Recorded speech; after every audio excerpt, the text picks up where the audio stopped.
আমাদের প্রথম দাবি, আওয়ামী সন্ত্রাসীরা বাইরে ঘোরাফেরা করা সত্ত্বেও পুলিশ কেন নীরব? বিরুদ্ধে পুলিশের কঠোর অবস্থান গ্রহণ করতে হবে। আমাদের দ্বিতীয় দাবি, খুন ও নাশকতার মামলায় জড়িত আসামিদের নির্বিচারে মুক্তি কেন দেওয়া হচ্ছে? এর জবাব দিয়ে আগামী 7 দিনের মধ্যে আমাদের প্রেস ব্রিফিং এর মধ্যে সুষ্ঠু বিচারের আওতায় আনতে হবে। তৃতীয় দাবি, নিষিদ্ধ ছাত্রলীগ দ্বারা আহত ছাত্র অভিযোগ দেওয়া সত্ত্বেও পুলিশের নীরব ভূমিকা কেন?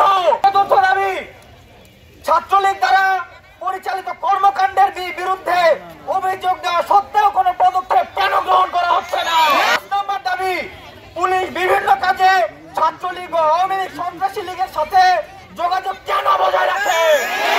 ফ্যাসিস্ট সরকারের পতনের দীর্ঘ সময় হারানোর পরেও পুলিশ নিজের অবস্থানে কেন ফিরে আসে? যেসব